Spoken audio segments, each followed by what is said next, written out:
বানাতে চান, কোরআন থেকেও প্রমাণ হয় না। আচ্ছা, আমাদের মধ্যে যারা যুক্ত আছে তাদের সঙ্গে একটু সালাম কালাম করে নিই, তারপর সব ভাইদের সঙ্গে একটু করে কথা বলবো।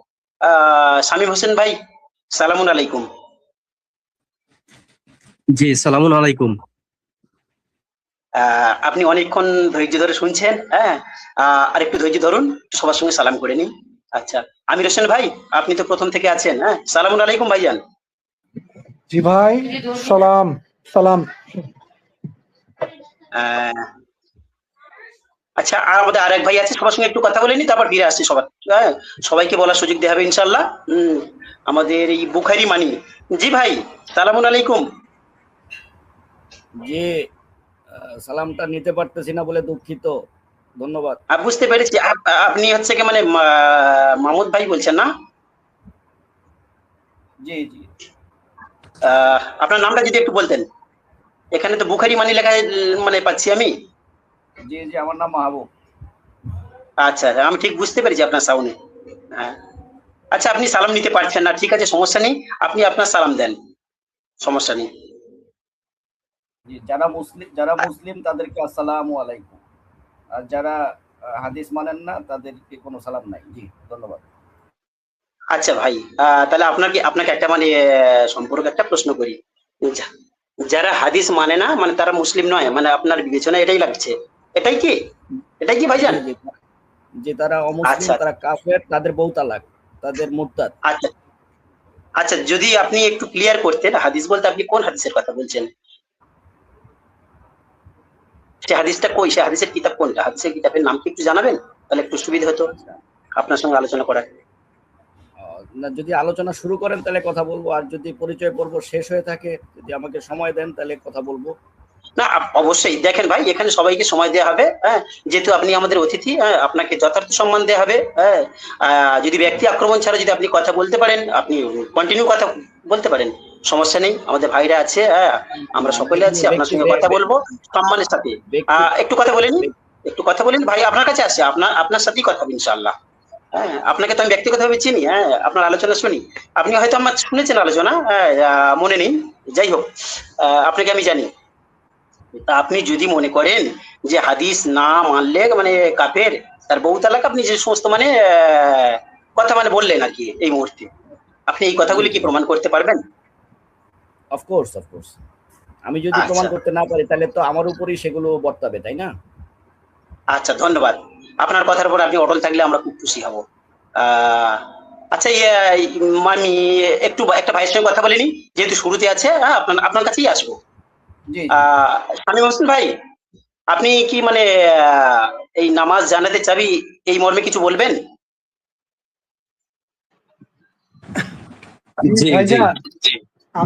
আমি তো অনেকক্ষণ কথা শুনলাম আপনাদের। আপনার কাছে আসবো ভাইজান, আপনার কাছে আসছি, আপনার কাছেই আসবো, আমি এক্ষুনি আসবো।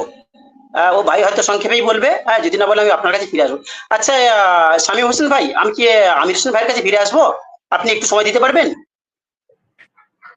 জি জি, সময় আছে, কথা বলেন। ঠিক আছে, আপনি তাহলে মিউটে যান, আমি একটু আমির হোসেন ভাইয়ের সঙ্গে কথা বলি। জি আমির হোসেন ভাই, আপনি বলেন, তবে টপিকের উপরে বলবেন। জি জি, টপিকের উপরে কি আসলে এটা এমন একটা আলোচনা আপনি অবতীর্ণ করেন, এগুলো আপনি না, আমরা যে কোনো মানুষ এখন আমাদের এই অনলাইনে অনেক এই বিষয়ে আমরা আলোচনায় মগ্ন, প্রতিদিনই বলা যায়। তো এই যে একটা মানুষের ভিত্তি যে মনক্ষুণ্ণ একটা জায়গা তৈরি হয়, এটা সাংঘাতিক একটা ভয়ঙ্কর। কারণ আমরা যারা স্রষ্টা কর্তৃক, শুধু মুসলমানরাই নয় বা মুসলিমরাই নয় বা হিন্দু বৌদ্ধ, যারা স্রষ্টা কর্তৃক যত ধর্মগ্রন্থ আছে, এই প্রত্যেকটি ইসলামের মধ্যে তাদের এই ধরনের মতবাদ আছে। কিন্তু সবচেয়ে ভয়ঙ্কর ব্যাপার আমাদের মধ্যে সবচেয়ে বেশি যেটা আমি দেখতে পাই, যারা আমরা মানে কোরআন বা আমির ভাই প্লিজ এক মিনিট, একটা মেসেজ পাঠাই, হ্যাঁ, অনেক ভাইয়েরা আমাদের স্টেজে অপেক্ষা করছেন, তাদের ব্যাপারে একটু কথা বলি। আমাদের আক্তার উদ্দিন ভাইজান, আপনাকে তো স্টেজে অনেকক্ষণ আমি নিতে পারছি না, আপনার ডিভাইসে কোনো সমস্যা আছে সম্ভবত, আপনি এক কাজ করেন, হ্যাঁ, আপনি আবার বেরিয়ে যান, গিয়ে আবার আপনি প্রবেশ করেন। আর আমাদের নূর সেলিম ভাই, হ্যাঁ, আপনি তো আমাদের মানে লাইভে থাকেন, এখন স্টেজে 6 জনের বেশি নেওয়া সম্ভব হচ্ছে না, হ্যাঁ, কোনো ভাই যদি কথা বলে যদি ব্যাকস্টেজ করে দেবো, তারপর আপনাকে নিয়ে নেবো ইনশাল্লাহ। হ্যাঁ, ভাইরা কথা বলুন, আপনি থাকেন, আপনাকে নিচ্ছি।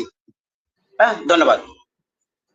জি ভাই, আপনি বলেন আমির হোসেন ভাই। না, চেঙ্গিস খান ভাই, আপনি এইটাকে অন্যভাবেও নিতে পারতেন, যেহেতু 6 জনের বেশি কথা বলা যায় না। এই কথাগুলো মানে আরো মানুষ থাকলে সবচেয়ে ভালো হয়, যার যার জায়গা থেকে বলবে। আমি একটু মানে বলি, দেখেন যে আমাদের এই যে ভাই আসলেন মাহবুব ভাই, আপনিও তার সাথে পরিচয় আছে বা আলাপ আলোচনা করছেন।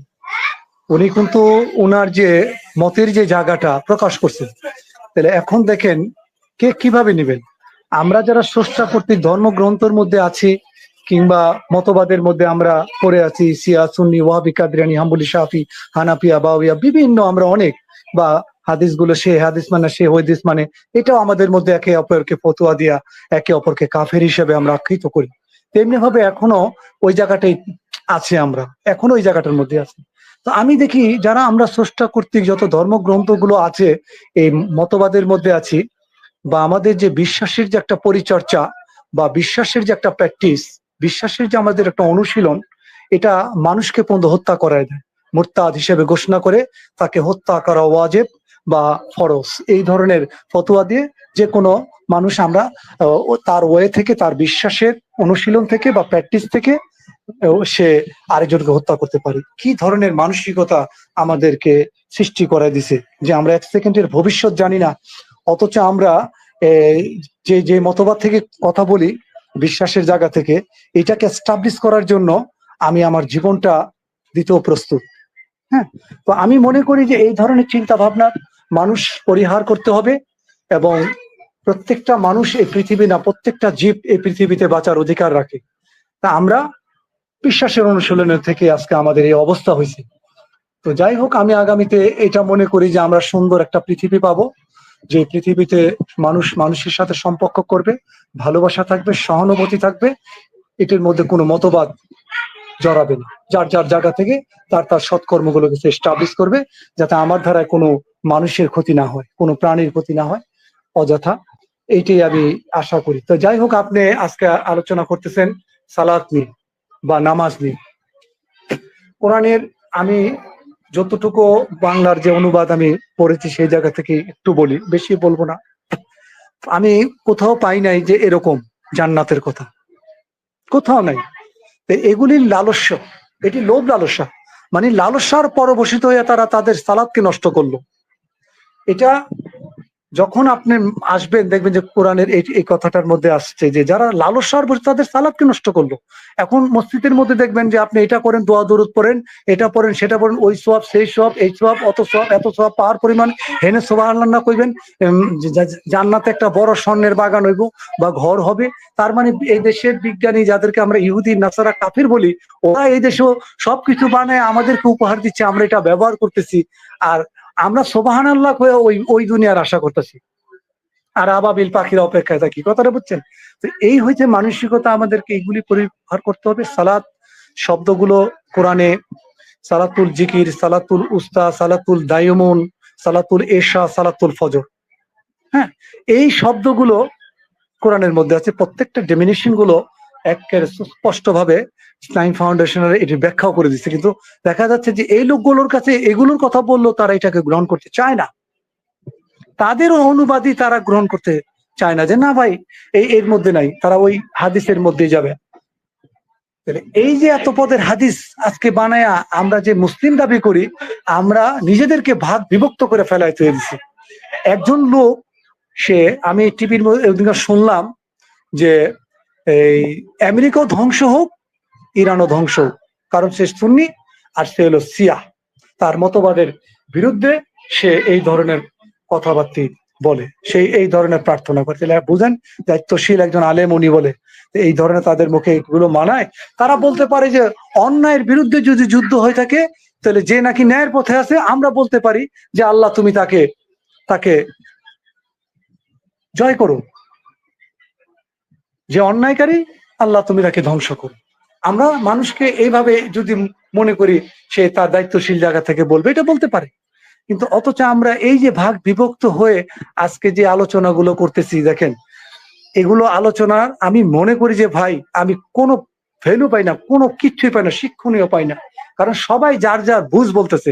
আর এটা তাহলে ইউনিভার্সাল কি, যেটা সকলের জন্য সমান, এখানে নামাজ বলেন, রোজা বলেন, হজ বলেন, জাকাত বলেন, যেটা একটা সকলের জন্য ইউনিভার্সাল। কিন্তু অথচ আমরা যে আরাবিয়ান ভাষা, যে সম্বন্ধে আমার কোনো জ্ঞান নাই, ওই ভাষাকে আমার মতো মানুষের কি আবার অনুবাদ করে বুঝে, হ্যাঁ বুঝে এইভাবে, আরেকজন বুঝে আরেকজন, আরেকজন বুঝে আরেকভাবে। তার অনুবাদ করার জন্য আল্লাহ কি কোনো অনুমতি দিছি নাকি? আছে পৃথিবীতে এত বড় কোন আলেম, যত বড় সে থাক, আসুক আমার সামনে, বলুক যে তাকে সৃষ্টিকর্তা বা যে আল্লাহকে আমরা ফিল করি, সে আল্লাহ তাকে অনুবাদ করার জন্য বলে দিচ্ছেন। তাহলে এগুলি ভাই বুঝতে হবে। এই যে আজকের আলোচনায় আজকে আমাদের মাহবুব ভাই এসে কিন্তু উনি যে কথাটা বলছেন, এটা একটা বিদ্বেষমূলক কথা, কারণ এটা তার প্র্যাকটিস, তার অনুশীলনের জায়গা থেকে বলছেন, তার বিশ্বাসের জায়গা থেকে বলছেন। তার বিশ্বাসটা কি জানেন? আপনাদেরকে সংজ্ঞা জানাই দিই। বিশ্বাসটা হচ্ছে একটা লটারি, সেটা হইতেও পারে না হইতে পারে।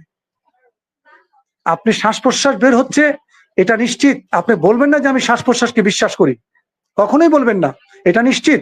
কিন্তু যখন বিশ্বাসকে অনুশীলন করবেন, যেটা আপনি জানেন না, এটা আপনার ভিতরে ভাষা বাঁধে, আপনাকে অনুপ্রেরিত করে, আপনাকে আরেকজনের প্রতি বিদ্বেষ তৈরি করে। প্রতিটি সিস্টেম যে সালাত, প্রত্যেকটা সিস্টেম, যত পোকা মাকড় থেকে সবাই সিস্টেম জানে যে আমাকে ইবাদতের নিয়ম পদ্ধতি শিখাতে হয়, সালাত যেমন সালাত সিস্টেম জানাই দাও, বললো যে সবাই জানে এই সিস্টেম। তাহলে এখন বুঝলেন, সেখানে পশু পাখি থেকে ধরে সকল মানুষই জানে সিস্টেম। একটা মানুষ কখন জানে? একটা মানুষ যখন এই সালাতের মধ্যে 8 থেকে 10 বছর হয়, সে ভালো মন্দ যখন বোঝে, তখন সে নেচার বুঝতে পারে যে কোনটা সৎকর্ম কোনটা অসৎকর্ম, তার সালাত সে বোঝে। সালাত আমাদের শিখাই দিবে আরেকজন, সে সালাত বোঝে ভালো এবং মন্দ কোনটা। ভাই আমি আর কিছু বলবো না, আমি শেষ করলাম, আপনারা বলেন, আমি একটু এখন বিদায় নিতে চাই। জি ভাই। জি ভাইজান, আপনি যথার্থ কথা বলেছেন। হ্যাঁ, আপনি মাহমুদ ভাই সম্পর্কে একটু ধারণা করেছেন। হ্যাঁ, আপনার ধারণাও ভুল নয়। হ্যাঁ, আপনার সঙ্গে আমি সহমত পোষণ করি। তারপর উনি যখন মানে কিভাবে প্রমাণ করে, উনি প্রমাণ করুক। হ্যাঁ, হাদিস না মানলে। আচ্ছা, বিষয় আগে আগে যে বিষয়টা আমাদের বিদায় নিব, নামাজকে জানাতে চাই। ভাই আমাকে বিদায় দেন, আমি কোনো তর্ক এগুলো শুনতে চাই না, বা এগুলোর মধ্যে আমি আচ্ছা আচ্ছা থাকতে চাই না। আচ্ছা, থ্যাংক ইউ আমার ভাই। এগুলো হ্যাঁ, ঠিক আছে, আপনি অনেক জ্ঞান গর্বের কথা বলেছেন। হ্যাঁ, ঠিক আমার আছে। কথা কি? আপনাকে সালামুন আলাইকুম ভাই। সালাম সালাম আহ, সালাম। শহীদুল ভাই কিছু বলছেন? জি, আমি আমির হোসেন ভাইয়ের কথা, কথার মানে বিষয়ে, মানে উনি যে কথাগুলা বলছে এগুলার সাথে একটু যোগ করতে চাই। সেটা হচ্ছে 36 নম্বর সূরা ইয়াসিন, এখানে বলা আছে ইয়াসিন আল কোরআনিল হাকিম ইন্না কালামিনাল মুরসালিন, অর্থাৎ নিশ্চয় তুমি রাসূলদের অন্তর্ভুক্ত। তারপরে বলছে আলা সিরাতিম মুস্তাকিম, সরল পথের উপরে প্রতিষ্ঠিত। কে? একজন রাসূলকে আল্লাহ বলতেছে। তানজিল আল আজিজুর রাহিম, মানে এই কোরআন পরম দয়াময় আল্লাহ কর্তৃক নাজিলকৃত। তারপরে এখানে বলছেন লিতুনজিরা কাউমা উনজিরা আবাহুম ফাহুম গাফিলুন, যাতে তুমি এমন এক জাতিকে সতর্ক করো যাদের পিতৃপুরুষকে সতর্ক করা হয়নি, কাজে তারা উদাসীন। তারপরে দেখেন আল্লাহ কি বলছে, লাকাদা হাক্কাল কাওলা ওয়ালা আকসারিহিম ফাহুম লা ইউকমিনুন, অবশ্যই তাদের অধিকাংশের উপরে পানি অবধারিত হয়েছে, ফলে তারা ঈমান আনবে না। তো এখানে আল্লাহ জানে যে অধিকাংশ লোক ঈমান আনবে না, তারপরও আল্লাহ একজন রাসূল পাঠাইলেন জনপদবাসীর উপরে, তারপরে তাকে 2 জন রাসূল পাঠাইলেন, পরে আমরা আয়াতে গেলে পাবো। তারপরে তাদেরকে শক্তিশালী করার জন্য তৃতীয় একজন তাদেরকে দিলেন। তারপরে জনপদ থেকে একজন ব্যক্তি আসলো, আইসে এখান থেকে তাদেরকে হত্যা করলো। তা আল্লাহ তো এই হত্যার পরে, এত কিছুর পরে আল্লাহ নিজে জানেন যে এখানে অধিকাংশ লোক ঈমান আনবে না। তারপরও রাসূলদেরকে বললেন যে আমার বাণী আমার বার্তা পৌঁছে দাও। তো যেহেতু এখন আল্লাহ কর্তৃক কোন রাসূল আমাদের সামনে উপস্থিত নাই, তাহলে সূরা ইয়াসিনের আয়াত অনুযায়ী আমরা আল্লাহর আয়াত এবং আল্লাহর বাণীগুলা পাবলিকের কাছে পৌঁছে দিতে পারি। এখান থেকে কে ঈমান আনবে কে না আনবে এটা আল্লাহ নির্ধারণ করে রাখছে। এটার জন্য সম্পূর্ণ কর্তৃত্ব পাওয়ার মালিক আল্লাহ। আমরা আমাদের কাজ করে যাই। এখানে কে পক্ষে থাকবে কে বিরুদ্ধে থাকবে সেটা তার ব্যাপার এবং আল্লাহর ব্যাপার, আমাদের ব্যাপার না। জি, ধন্যবাদ ভাইকে। জি শহীদুল ইসলাম ভাই, আপনি যথার্থ বলেছেন। আচ্ছা ঠিক আছে, আমাদের মাহমুদ ভাই যদি মানে এই বিষয়ের উপর যদি কিছু বলে, হ্যাঁ ওনাকে সময় দেওয়া হোক। হ্যাঁ, ওনাকে সময় দেওয়া দরকার, যেহেতু উনি ব্যক্তি আক্রমণ ছাড়া যদি বলতে চায়, আমাদের সঙ্গে সারাক্ষণ আলাপ করতে পারেন, কোনো সমস্যা নেই। জি ভাই আপনি বলেন।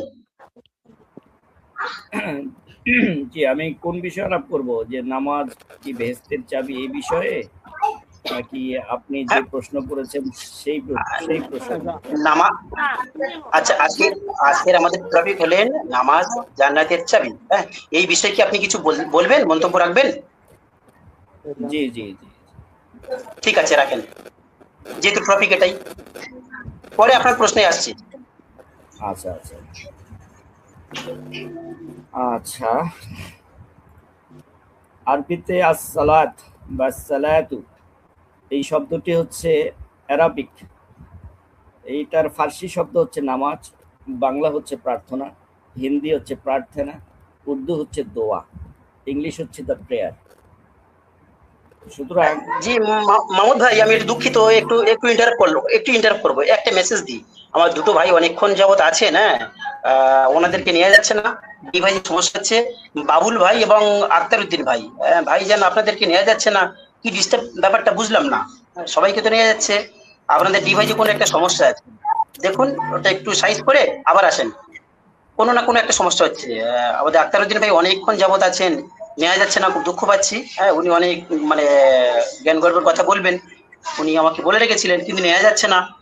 আহ, কোনো মানে ত্রুটি আছে একটু ডিভাইসে, একটু দেখবেন প্লিজ। বাবুল ভাই আপনারও। ঠিক আছে, ধন্যবাদ। মাহমুদ ভাই আপনি কন্টিনিউ করেন প্লিজ।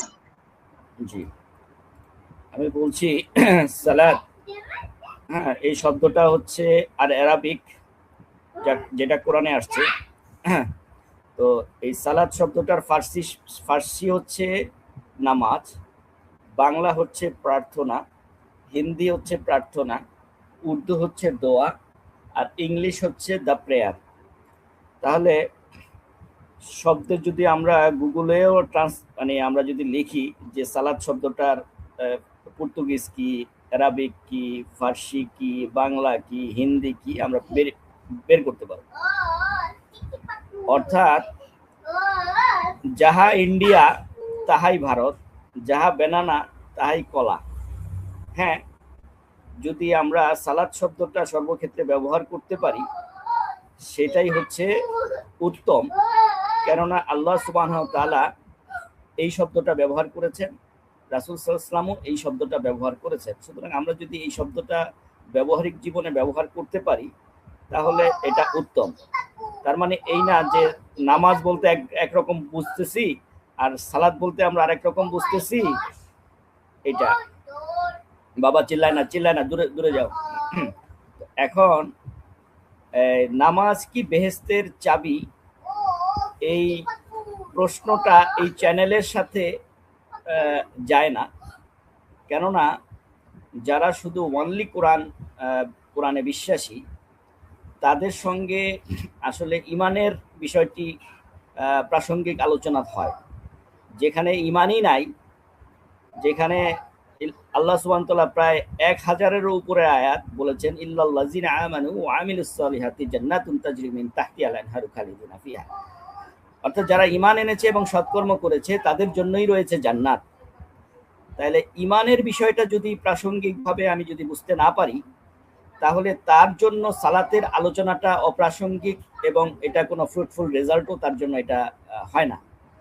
তো নামাজ জান্নাতের চাবি এরকম কোনো কথা আমরা কোরআনেও পাইনি, হাদিসে একটা জয়ীফ হাদিসে আমরা পেয়েছি, যেটা জাবির ইবনে আব্দুল্লাহ রাদিয়াল্লাহু থেকে বর্ণিত, যে জান্নাতের চাবি হলো সালাত আর সালাতের চাবি হলো পবিত্রতা বা তাহারাত। এই হাদিসের প্রথম অংশটি জয়ীফ, দ্বিতীয় অংশটিতে দুইজন রাবি আছেন, একজন হচ্ছে সুলাইমান বিন করাম, আরেকজন হচ্ছে আবু ইয়াহিয়া বিন কাত্তার। দুজনই হচ্ছে জয়ীফ রাবি। কোন জয়ীফ হাদিসের উপর বা দুর্বল বর্ণনার উপর শরীয়তের কোনো বিধান সাব্যস্ত হয় না। সুতরাং নামাজ জান্নাতের চাবি এই কথাটা সহি নয়, বরং লা ইলাহা ইল্লাল্লাহ বা কালেমা বা ইমানের যে মর্ম কথা বা তাওহীদ সেটাই হচ্ছে জান্নাতের চাবি। জি ধন্যবাদ। জি ভাইজান, আপনি বলেছেন নামাজ জান্নাতের চাবি, এটা মূলত জয়ীফ হাদিস। আচ্ছা, প্রশ্ন এখানে মানলাম, হ্যাঁ ওখানে জয়ীফ হাদিস বলেছেন আমাদের ইমাম তিরমিজি সাহেব, উনি জয়ীফ বলেছেন। একটু শুনবেন, মিউট করবেন সবাই কথা। ইমাম তিরমিজি সাহেব বলেছেন যে হাদিসটা জয়ীফ, ঠিক আছে। আচ্ছা, জয়ীফ হাদিসের উপর কি আমল করা যায় না? আপনারা যে ইমামদের কথা মতো যে হাদিসগুলো মানে বর্ণনা করেন, ব্যাখ্যা করেন, ইমামরা কি বলে জয়ীফ হাদিসের উপর কি আমল করা যায় না? এটা প্রশ্ন মাহমুদ ভাই আপনার কাছে, জি যদি বলতেন। প্রথম কথা হচ্ছে হাদিস গ্রহণের ক্ষেত্রে আমরা হাদিস বলি সেটাকে, রাসূলের কথা কর্ম অনুমোদনকে হাদিস বলি, আবার সাহাবাইদের কথা কর্ম অনুমোদন যেটা রাসূল কর্তৃক অনুমোদিত সেটাকেও হাদিসে আসার বলা হয়। তো হাদিস দুইটা কনটেক্সটে হয়, একটা হচ্ছে সনদ ভিত্তিক, আরেকটা হচ্ছে মতন মানে মতন এবং সনদ দুটা মিলে আমরা একটা কনটেক্সটকে হাদিস বলি।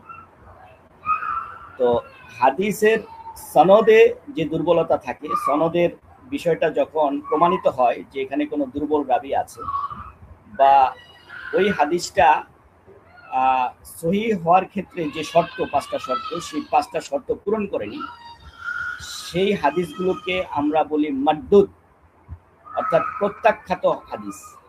আর যেই হাদিসগুলোকে বলি আমরা গ্রহণীয় হাদিস বা মাকবুল, অর্থাৎ হাদিস গ্রহণের ক্ষেত্রে 2 প্রকার হাদিস, সেটা আমরা উসুলে হাদিসে সেটাকে আমরা জানি বা পড়ানো হয়। সেটা হচ্ছে মাকবুল, আরেকটা হচ্ছে মারদুদ। জয়ীফ, সকল প্রকার জাল এবং জয়ীফ হাদিস মারদুদের অন্তর্ভুক্ত। ভাইজান একটা প্রশ্ন করলেন যে জয়ীফ হাদিসের উপর কি আমল করা যায়? শর্ত সাপেক্ষে যাবে, আমল করা তো যায় না। আমলের ক্ষেত্রে জয়ীফ হাদিস গ্রহণযোগ্য না। শুধুমাত্র ফজিলতের বর্ণনার ক্ষেত্রে কিছু কিছু মুহাদ্দিস বলেছেন যে ফজিলতের ক্ষেত্রে কিছু কিছু জয়ীফ হাদিস গ্রহণ করা যায়। তাও শর্ত একটা, শর্তটা হচ্ছে অন্য কোনো সহিহ হাদিস থাকলে সেই জয়ীফ হাদিস বলা যাবে না বা ওইটার উপর, অর্থাৎ কোনো সহিহ হাদিস যদি থাকে ওই বিষয়ে, ওই প্রসঙ্গে বা একই কনটেক্সটে, সেক্ষেত্রে কোনো জয়ীফ হাদিসের কোনো বেল নাই। জি, ধন্যবাদ।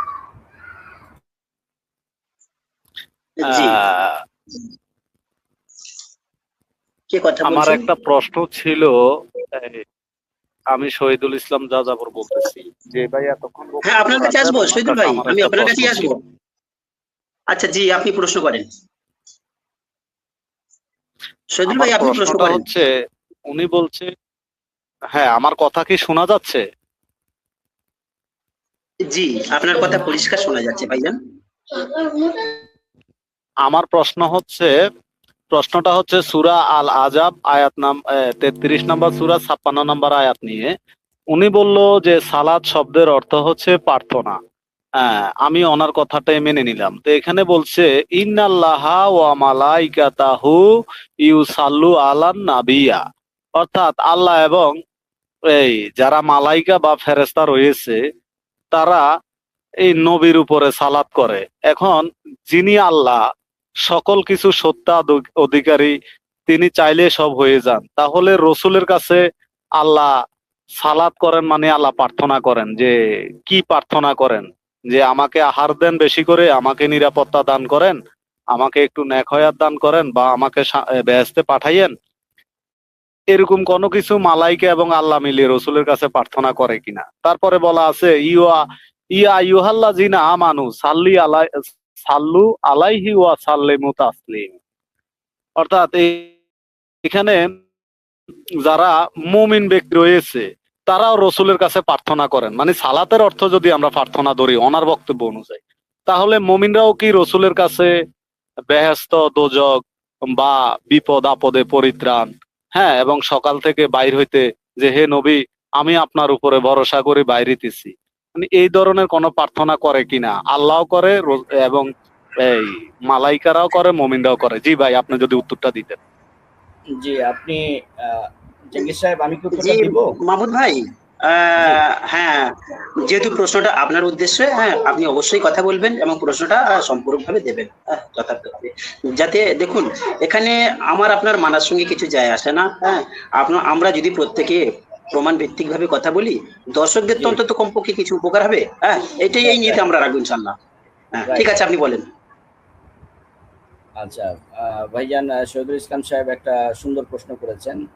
ইন্নাল্লাহা ওয়া মালাইকাতিহি ইউসাল্লিউনা আলান নাবী ইয়া আইয়ুহাল্লাযীনা আমানু সাল্লু আলাইহি ওয়া সাল্লিমু তাসলিমা। এখানে নবীর প্রতি সালাতের কথা বলা হয়েছে, তাহলে এই সালাতটা মানুষের প্রতি সালাতটা কিভাবে হয়? মূলত এটাই তো প্রশ্ন শহীদুল ভাই। আমি যদি মানে মানুষের প্রতি আরেকজন মানুষের সালাতটা কিভাবে হয় শহীদুল ভাই, এটাই তো আপনার প্রশ্নের মেইন বক্তব্য, তাই না? যদি একটু বলতেন। না না না না, মানুষের প্রতি মানুষের না। আমার প্রশ্নটা হচ্ছে যে এখানে আল্লাহ সালাত করে রসুলের উপরে, মানে আল্লাহ রসুলের কাছে প্রার্থনা করে।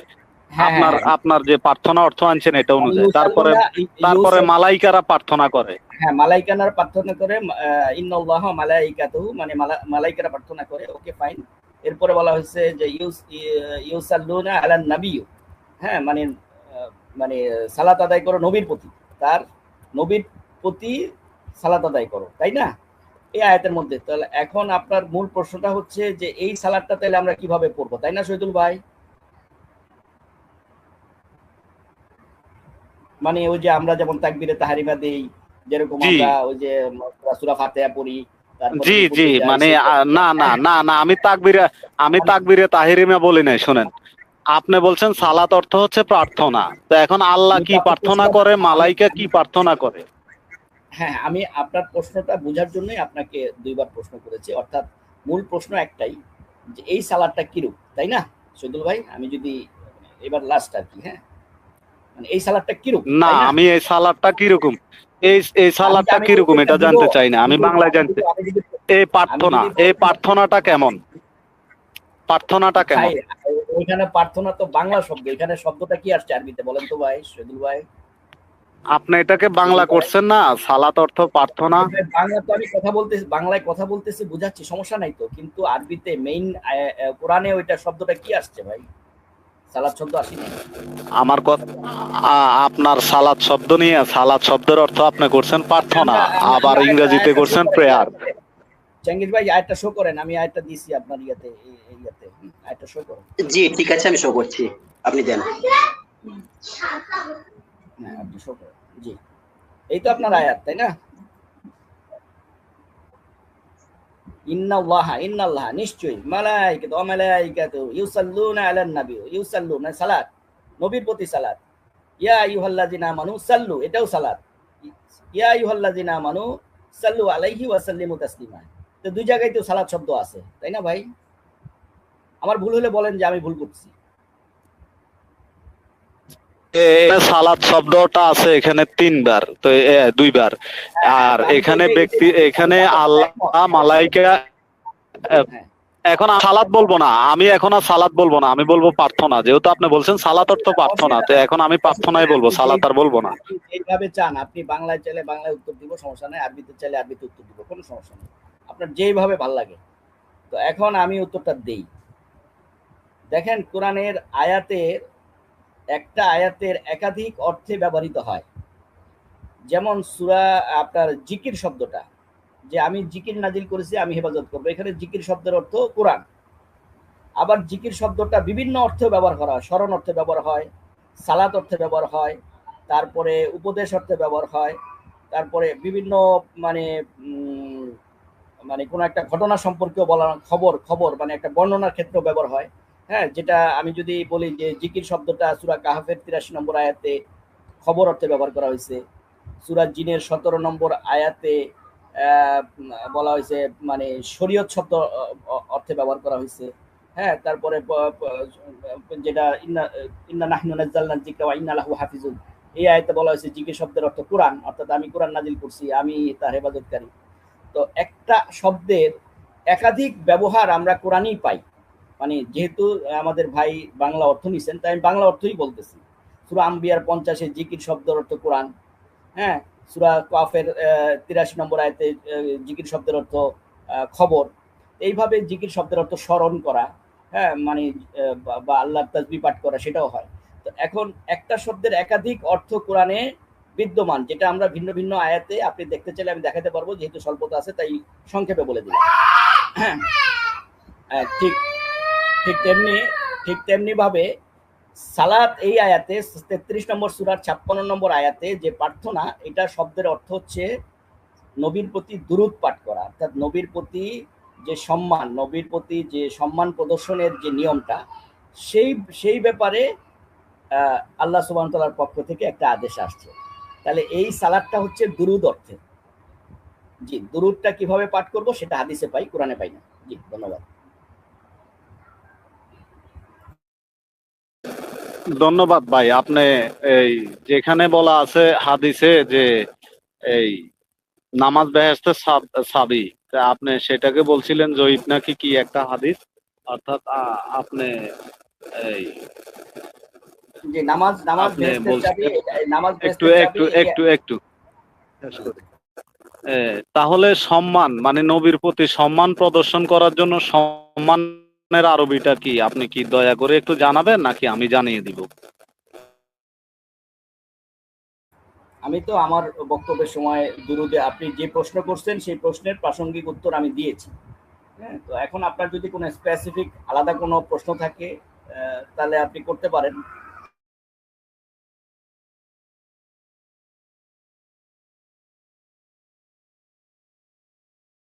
আমি আপনাকে বলি, এখানে সম্মান মর্যাদার যে বিষয়টা, সেটা 63 নম্বর সূরা 8 নম্বর আয়াতে এখানে সম্মান শব্দের সম্মান মানে সম্মান বুঝতে আরবি যে শব্দটা ব্যবহার হচ্ছে এটা হচ্ছে ইজ্জা। হ্যাঁ, ইজ্জা, আচ্ছা আচ্ছা, ইজ্জাত। তারপরে এই সদিল সাহেব এখানে আমাকে একটু বলতে দেন, আমার প্রশ্নটা আমি শেষ করি। মাহমুদ ভাই, আমাকে একটু সজল বলতে ভাইকে দেন, একটু আমি বলতে দিন। প্রশ্নটা শেষ করি, এখানে আমি সবাই একটু বুঝতে পরিষ্কার করে হবে। দিই, আমি একটু কথাটা পরিষ্কার করে দিই মডারেটর হিসেবে। হ্যাঁ, আচ্ছা, আমরা একজন কথা বললে আরেকজন মিউটে থাকি প্লিজ। হ্যাঁ, একটু সিস্টেম মেনটেন করলে কি হয়, আমাদের আলাপটা একটু ভালো হয়। হ্যাঁ, কেউ কাউকে ইন্টারাপ্ট না করি প্লিজ, এইটুকু একটু মানবেন সবাই। সজল ভাই, আপনি কন্টিনিউ করেন। হ্যাঁ জি, তাহলে আমরা দেখতে পাচ্ছি সম্মান বুঝাইতে 63 নম্বর সূরা 8 নম্বর আয়াতে আল্লাহ বলছে ইজ্জা। ওই যে আমরা বলি যে ইজ্জত, এটা একটি আরবি শব্দ। তারপরে হচ্ছে আদম সন্তানের সম্মানের ব্যাপারে আল্লাহ সূরা কামারা, এখানে আল্লাহ এখানে বুঝাইছেন যে কামারা বা কারিম, যে রাসূলুল কারিম মানে তিনি একজন সম্মানিত রাসূল। তাহলে এটা 17 নম্বর সূরা 70 নম্বর আয়াত, যে আমি সম্মানিত করেছি। তারপরে হচ্ছে সরব মানে সম্মান বুঝাইতে আল্লাহ সরব শব্দটি কোথাও, তারপরে এখানে মর্যাদা বুঝাইতে, সম্মান মর্যাদা বুঝাইতে 19 নম্বর সূরা 57 নম্বর আয়াতে আল্লাহ বলছে মা কানা। হ্যাঁ, তাহলে মা কানা এটাও সম্মান মানে এটাও, তার মানে এখানে ইজ্জত এবং কামা কারামা, ওই যে কারিম বা কারামা শব্দটাই সম্মানের ক্ষেত্রে আরবিতে ব্যবহার হয়। এখন কি আল্লাহ এখানে ইজ্জত তারপরে হচ্ছে কারিম এই শব্দগুলা লিখতে ভুলে গেছেন যে আমরা সালাতের অর্থ নিব সম্মান, নাকি মানুষ এটাকে ইচ্ছাকৃত অর্থ উল্টিয়ে দিচ্ছে? আপনার বুঝে কি ধরে প্রিয় ভাই? আচ্ছা, আমি কি উত্তরটা দিব চেঙ্গিস ভাই? জি ভাই, হ্যাঁ, যেহেতু শহীদুল ইসলাম ভাই আপনাকে প্রশ্ন করেছেন, হ্যাঁ, উত্তরটা আপনিই দেবেন। জি, আপনি বলেন। আচ্ছা, উত্তরটা আমি কোরআন থেকে দিব।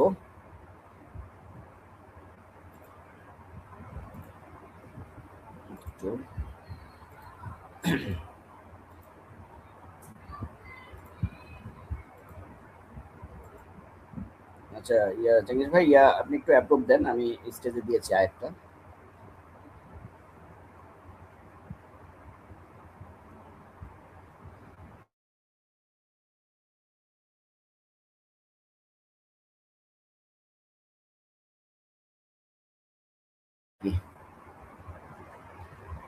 স্পষ্ট প্রমাণাদি কিতাবসমূহ তোমার প্রতি নাজিল করেছি।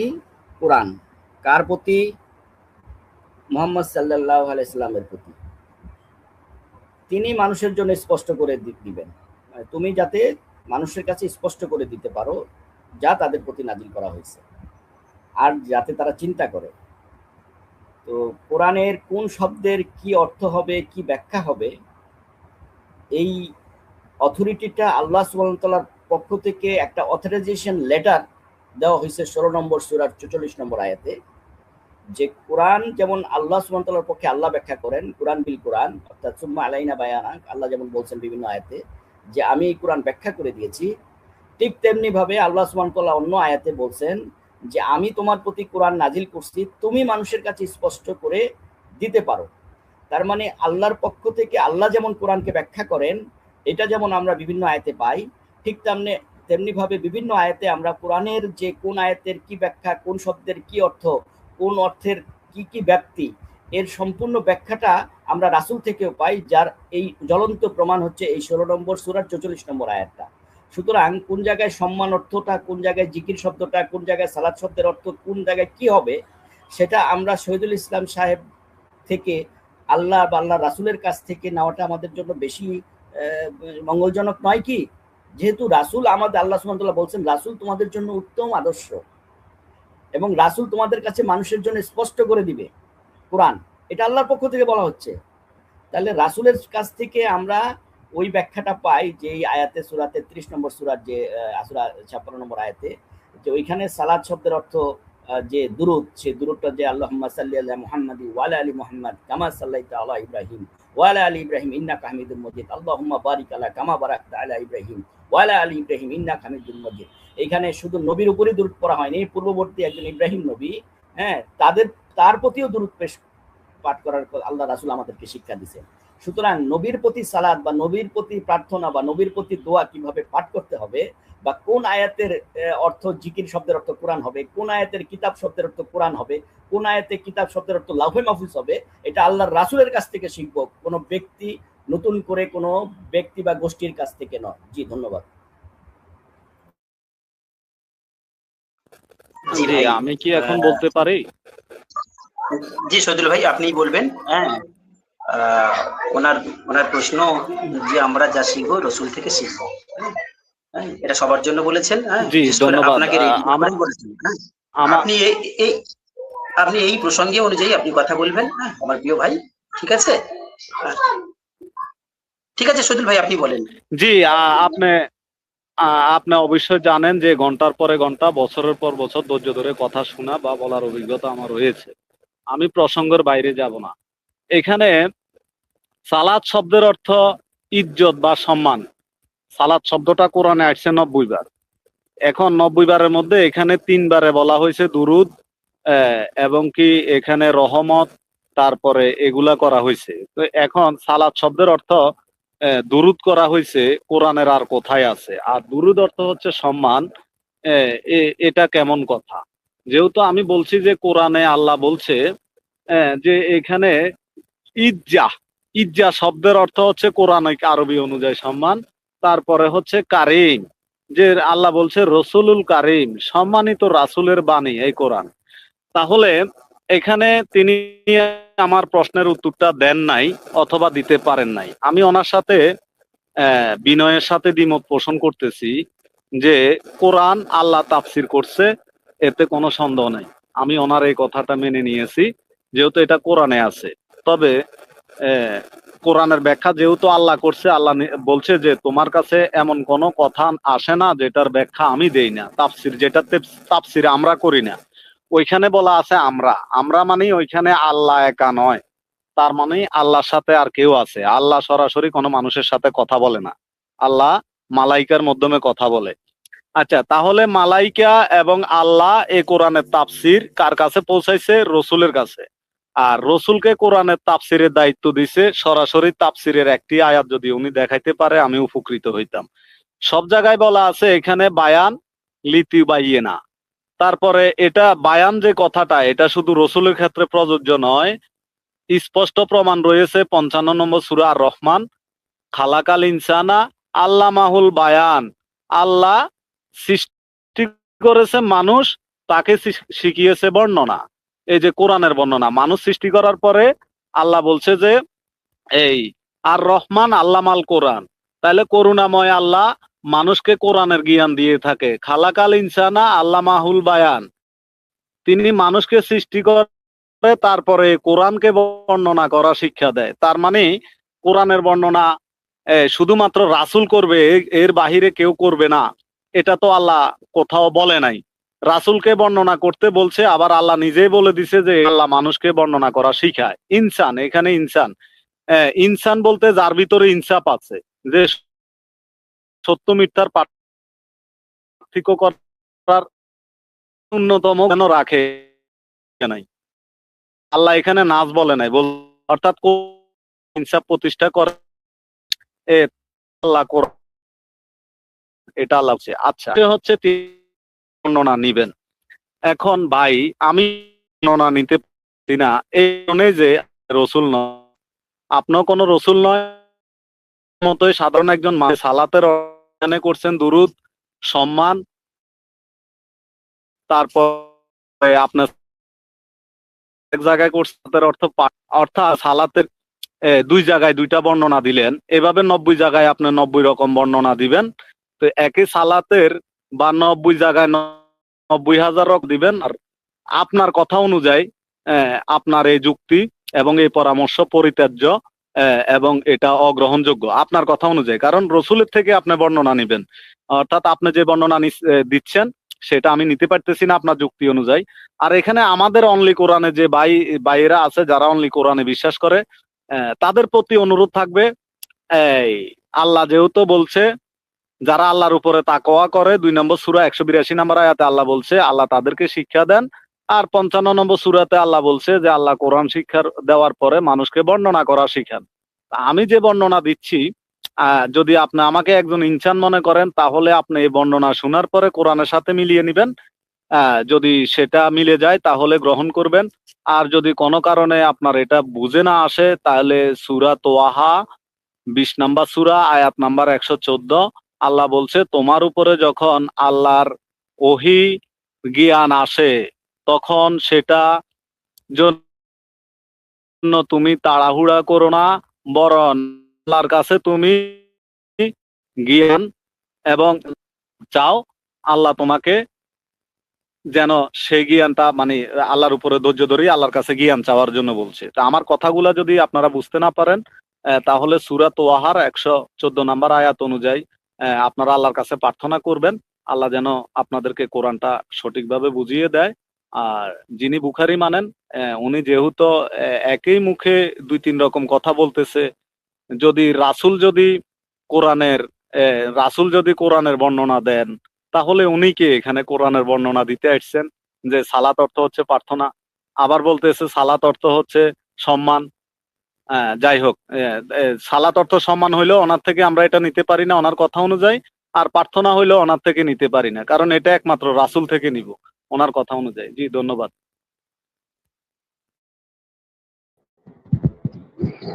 সালামু আলাইকুম, আমি সুপারম্যান বলছি। চেঙ্গিস ভাই জি অনেক সুপারম্যান ভাই, আমি আপনার কাছে আসছি আপনাকে কথা না, বলতে। আমি বেরিয়ে দেবো। সালামু আলাইকুম ভাই, কেমন আছেন?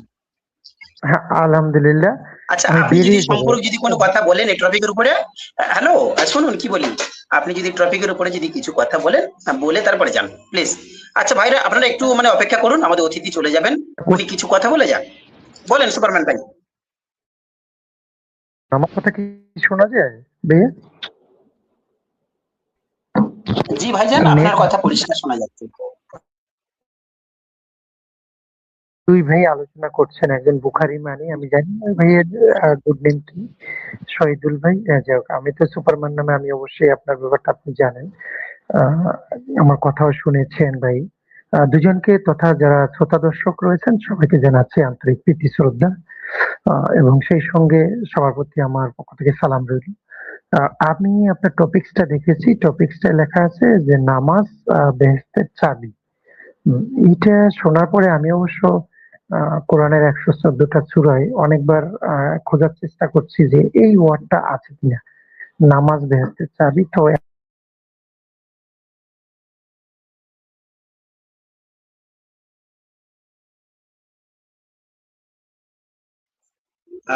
আমাদের সুপারম্যান ভাইয়ের সম্ভবত নেটওয়ার্কের ডিস্টার্ব, হ্যাঁ উনি বেরিয়ে গেছেন।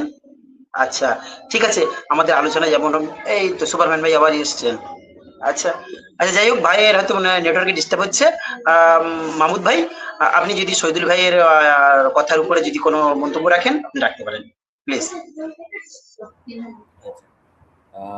আসলে আপনি আলোচনায় বলেছিলেন যে এখানে ব্যক্তি আক্রমণ বা ব্যক্তির আহ, আমার কথাগুলো আমি যতটুকু বলার চেষ্টা করেছি আমি স্ক্রিনে উঠিয়ে দলিলিকভাবে আহ, প্রচার করার চেষ্টা করেছি। আমাদের যারা আমরা কোরআন বিশ্বাস করি, আমি কিন্তু উনি একটা ব্লেম করছেন, শুধু ওই ব্লেমটার উত্তর দিচ্ছি যে আমি শুধু বলছি যে কোরআনের ব্যাখ্যা করবে রাসূল। না ভাই, আমি এই কথা বলি নাই। আমি বলছি কোরআন যেমন কোরআনের ব্যাখ্যা করে, ঠিক তেমনি রাসূলও স্বতন্ত্রভাবে ব্যাখ্যা করে। অর্থাৎ কোরআন যেমন কোরআনের ব্যাখ্যা, আবার কোরআনের ব্যাখ্যা রাসূলও করে। এখন কিভাবে করে, আমি শুধু একটা উদাহরণ দিয়ে আমি অফ হয়ে যাব। যেমন আপনার সূরা মায়েদার 103 নম্বর আয়াতে আল্লাহ সুবহানাহু ওয়া তাআলা বলছেন যে আমি সৃষ্টি করিনি বাহিরা, সায়বা, ওসিলা এবং হাম। তাহলে কোরআনের ব্যাখ্যা যদি আমরা শুধু কোরআন, যদি আমরা এই উসুলটা নেই যে কোরআনের ব্যাখ্যা শুধু কোরআন দিবে, অন্য কেউ দিবে না, ওকে ফাইন, আমি যদি এই উসুলটা কিছু সময়ের জন্য আমি মেনে নেই, তাহলে আমাকে অবশ্যই কোরআন থেকে আপনারা দেখিয়ে দিবেন যে what do you mean by বাহিরা, সায়বা, উসিলা, হাম, এগুলোর ব্যাখ্যাটা কি। 37 নম্বর সূরার 125 নম্বর আয়াতে বলছে আমি তোমরা কি বালকে ডাকবে। তাহলে এই বাল শব্দটার অর্থ কি? বালান, আরবি শব্দটা আসছে বালান। তাহলে এই বালান শব্দটার অর্থটা কি, বা এটা দ্বারা কি বুঝাইছেন আল্লাহ, এটা কি আমি শুধু কোরআন থেকে জানতে পারবো? Of course not. আমার মনে হয় না যে আপনাদের শহীদুল সাহেবদের সেই সক্ষমতা আছে কোরআন থেকে বাহিরা শব্দের ব্যাখ্যা দিবে। আচ্ছা, যদি বলেন যে এটা অস্পষ্ট আয়াত, তাইলে অন্য একটা আয়াত থেকে দেখাইতে হবে যে এই আয়াতটা অস্পষ্ট আয়াত বা মুতাশাবিহাত আয়াত, তো সেটাও তো পারতেছেন না। তাহলে আমি যদি বলি যে এটা অস্পষ্ট আয়াত, এটা রূপক আয়াত, এটা ব্যাখ্যা করা যায় না, এটা যে ব্যাখ্যা সাপেক্ষ নয়, সেটার জন্য তো আবার আলাদা একটা আয়াত নস লাগবে যে হ্যাঁ এই আয়াতগুলো ব্যাখ্যা সাপেক্ষ নয়, কোরআনের এই 10টা আয়াত বা এই 5টা আয়াত, তাহলে সেটাও তো আপনারা দেখাইতে পারবেন না। সুতরাং কোরআনের ব্যাখ্যা শুধু কোরআন, এই কথা বলাটাই কুফরি। কোরআনের ব্যাখ্যা কোরআন অবশ্যই কোরআন, তবে সেটা রাসূলের ব্যাখ্যা সহ। অর্থাৎ কোরআন যেমন কোরআনের ব্যাখ্যা দিবে, ঠিক তেমনি কোরআন আল্লাহর পক্ষ, যে 16 নম্বর সূরার 44 নম্বর আয়াতটা আমি এই জন্যই দেখাইছি যে আল্লাহর পক্ষ থেকে রাসূল ব্যাখ্যা দিতে পারেন। আল্লাহর পক্ষ থেকে রাসূল অনুমোদিত হালাল হারাম করার। আপনারা আবার বলবেন যে আরে ভাই আল্লাহ হালাল হারাম করবেন, আবার রাসূল আবার কিভাবে হালাল হারাম, রাসূল কি বিধান দিতে পারে? অবশ্যই পারে, আল্লাহর পক্ষ থেকে। সূরা তওবার 29 নম্বর আয়াত, সূরা আরাফের 157 নম্বর আয়াত, স্পষ্টভাবে আল্লাহ বলছেন আল্লাহ ও রাসূল যা তার হারাম করেছেন। তার মানে আল্লাহ একটা সত্তা, রাসূলও আরেকটা সত্তা। তা আল্লাহর পক্ষ থেকে রাসূলও অনুমোদিত হালাল হারাম করার, বিধান দেওয়ার, বিধান বাস্তবায়ন করার, শরীয়ত প্রণয়ন করার, এবং শরীয়ত কিভাবে চলবে, কিভাবে ব্যবহারিক জীবনে আমরা আমল করব, সেটা আল্লাহ রাসূল আমাদেরকে শিক্ষা দিয়েছেন। আল্লাহ বলছেন যে তোমরা মধ্যবর্তী সালাতের প্রতি যত্নবান হও, সালাতুল উস্তা। তো সালাতুল উস্তাটা কি?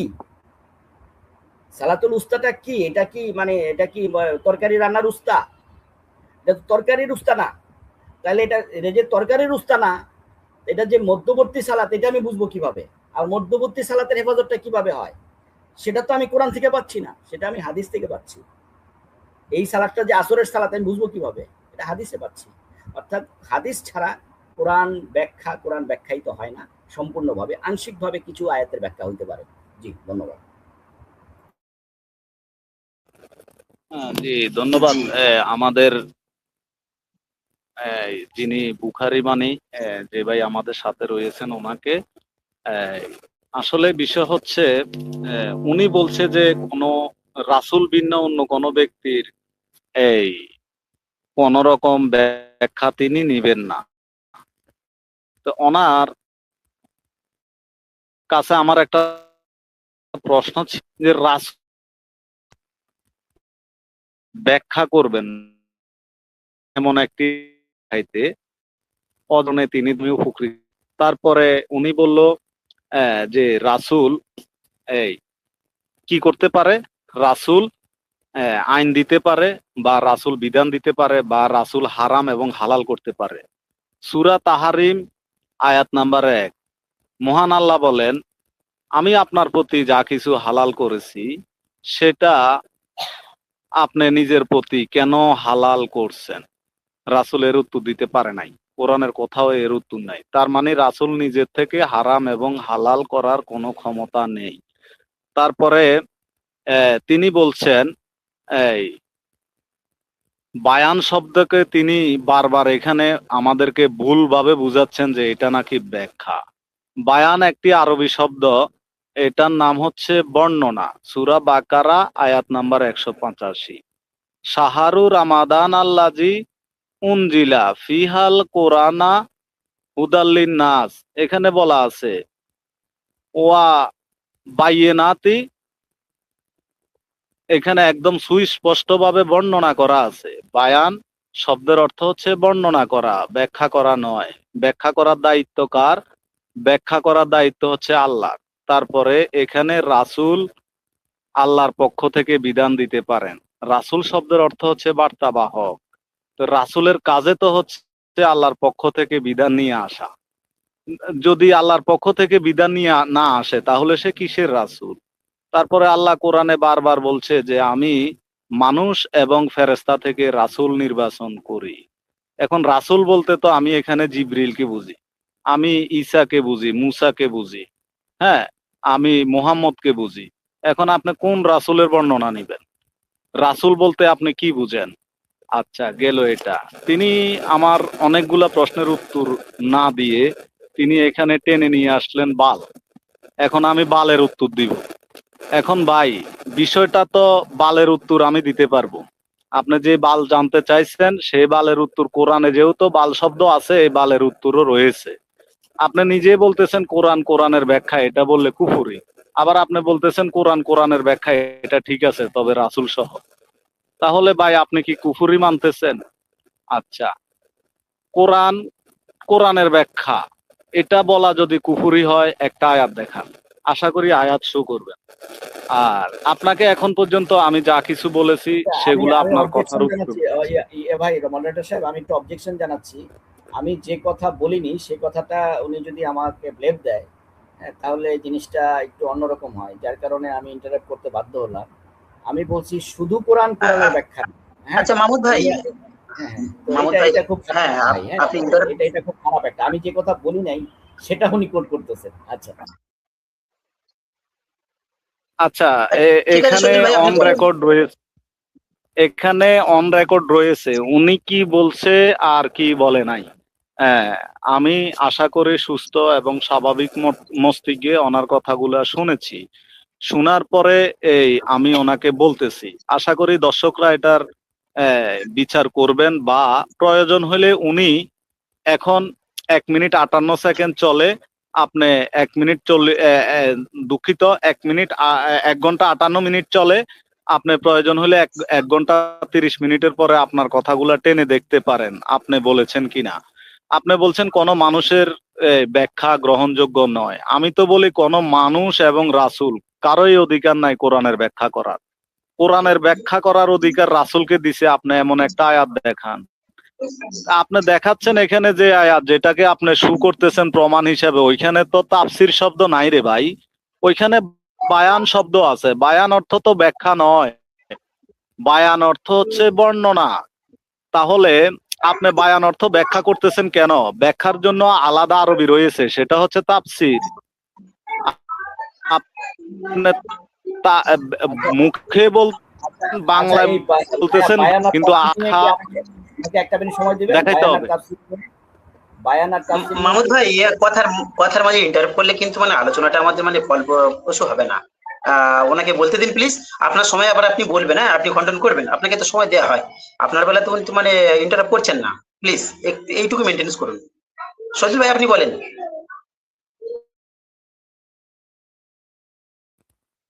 জি, ধন্যবাদ। আমাদের সেঙ্গিস খান যিনি সঞ্চালন করতেছেন নিয়ম মেনে, এজন্য আপনাকে আমি বিশেষভাবে ধন্যবাদ জানাই। আরো ধন্যবাদ জানাই মাহবুব ভাইকে, যিনি আমাকে থামাইতে চেষ্টা করছেন। আমি বিনয়ের সাথে ওনাকে বলতে চাই আমি থেমেছি, আপনার প্রশ্নটি করুন, তারপরে আমি বলবো। চেঙ্গিস ভাই, আমি কি বলবো? জি আপনি বলবেন। আমাদের মাঝে একটা ভাই অনেকক্ষণ আছে, ওনার সঙ্গে একটু আলাপ করে নিন, আবার আপনি অন্যান্য ভাইদেরকে সুযোগ দেন। হ্যাঁ, না, আমাদের কাউসার ভাই এসছেন, মাহমুদ ভাই, আমাদের কাউসার ভাই এসছেন, ওনার সঙ্গে একটু আলাপ করে নিন। সালামু আলাইকুম কাউসার ভাই। জি, সালামুন আলাইকুম। হ্যাঁ, আপনি অনেকক্ষণ যাবত আছেন, হ্যাঁ, আপনার সঙ্গে কথা বলা হচ্ছে না, হ্যাঁ, দুঃখ নেবেন না, যেহেতু আমাদের এখানে একটা টপিক চলছে তো, হ্যাঁ, আপনার কাছে আবার আসবো। জি, আপনি জি, যদি জি। সংক্ষেপে যদি 1-2 মিনিটের মধ্যে যদি কিছু কথা বলতে চান বলতে পারেন। অতিরিক্ত সময় দেওয়া যাবে না এই মুহূর্তে, পরে সময় পাওয়া যাবে ইনশাল্লাহ। আপনি কি আচ্ছা, বলবেন 1 থেকে 2 মিনিট? আচ্ছা। আমি এই মুহূর্তে কিছু বলবো না, আমি শুনবো, আমি শুনছি। আপনারাই বলেন, আমি একটু শুনি। জি। জি, ধন্যবাদ। আমি ফিরে আসবো আমাদের সম্মানিত মাহমুদ ভাইয়ের কাছে। ভাই আপনি বলেন, হ্যাঁ, আপনি যে বিষয়ে বলতে চাচ্ছেন বলেন। জি। আমি ওই বায়ান শব্দটা যেহেতু বারবার আসছে বায়ান আর তাফসীর নিয়ে, আমি একটা আয়াত দেখিয়ে দিচ্ছি। সূরা কিয়ামার 19 নম্বর আয়াত। একটু উঠাবেন প্লিজ।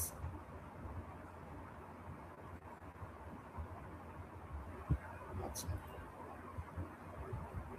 এই যে সুম্মা ইন্না আলাইনা বায়ানা, যে বিশদভাবে ব্যাখ্যা করার দায়িত্ব আমারই। তো এখন যারা ব্যাখ্যা শব্দটা লিখছেন, বিতর্কটা দয়া করে একটু তাদের সাথে করেন, আমার সাথে না। জি, ধন্যবাদ। আমার বক্তব্য শেষ। ধন্যবাদ প্রিয় মাহবুব ভাইকে। এই জন্যই ওনাকে আমি ধন্যবাদ দেই। তিনি এড়িয়ে গেলেন প্রথমে হাদিসের বিষয়টা জড়িত বলে, তারপরে এড়িয়ে গেলেন প্রার্থনা বলে, প্রার্থনার অর্থ তিনি করতে পারলেন না। তারপরে আমি 33 নাম্বার সূরা দেখাইছি, ওইখান থেকে তিনি বললেন যে এটা সম্মান। আমি বললাম সম্মান আরবি হচ্ছে কোরআনের আরবি হচ্ছে ইজ্জা অথবা কারিম। উনি এটারও উত্তর দেন নাই। তারপরে উনি এখানে ব্যাখ্যা নিয়ে আসছেন। যদি ওনার কথাও আমি ধরি, কোরআনে এই যে বায়ান শব্দটি কোরআনে অসংখ্যবার আসছে। মোটামুটি এটা 500-700 বার আসছে। 500-700 বারে সব জায়গায় যদি হয় এটা এই বর্ণনা, এক জায়গায় যদি হয় ব্যাখ্যা, তাহলে কোরআনে উনি কি 700 জায়গায় নিবেন নাকি এক জায়গায় নিবেন? এটা হচ্ছে ওনার বিবেকের কাছে আমার প্রশ্ন। আর বায়ান শব্দের অর্থ যদি আপনি ব্যাখ্যা নেন, তাহলে তাফসির শব্দের অর্থ আপনি কি নিবেন? আমরা জানি যে আমাদের দেশে তাফসিরুল কোরআন মাহফিল হয়, ঠিক আছে? তাফসিরুল কোরআন মাহফিল হচ্ছে কোরআনের ব্যাখ্যা। যদিও এটা আল্লাহ কোনো মানুষ এবং কোন নবী রাসূলকে দেন নাই এই ক্ষমতা যে কোরআনের তাফসির করা। আল্লাহ মানুষ এবং নবী রাসূলদেরকে বলছে যে আমি তোমাদেরকে, রসুলদেরকে বলছে যে তোমরা এটা বায়ান করো, বর্ণনা করো। হ্যাঁ, লিতু বাইয়ে না, সুস্পষ্টভাবে বায়ান করো, বর্ণনা করো। কিন্তু আল্লাহ বলে নাই যে লিতু তাফসির, তুমি স্পষ্টভাবে তাফসির করো। বলছে লোকে তোমার কাছে প্রশ্ন নিয়ে আসে, এমন কোন প্রশ্ন নিয়ে আসে না যেটা তাফসির আমি করি না। ওইখানে তাফসির শব্দের অর্থ হচ্ছে ব্যাখ্যা। তাহলে তাফসির শব্দের অর্থটা কি? বায়ান শব্দের অর্থ যদি ব্যাখ্যা হয়, তাহলে কোরআনে বায়ান শব্দটা যতবার আসছে, ধরেন 700 বার আসলো, 1500 বার আসলো, তাইলে 1500 বার এটার অর্থ ব্যাখ্যা করা হলো না কেন? শুধু একবারে ব্যাখ্যা করা হলো কেন? এবং আপনি এটা নিয়ে দাবি করতেছেন, তারপরে অনুবাদকারীর গাড়ে আপনি দোষ চাপাচ্ছেন। তাহলে অনুবাদকারীরা যেখানে 700 জায়গায় এটার অর্থ, বয়ানের অর্থ করছে ব্যাখ্যা, তাহলে সেটার দোষ কি আপনার গাড়ে নিবেন? এক জায়গায় যদি বায়ান অর্থ ব্যাখ্যা নেই, তার মানে 699 বারের দায় কি আপনি নিবেন নাকি ওই তাফসিরকারী নিবে? জি, ধন্যবাদ।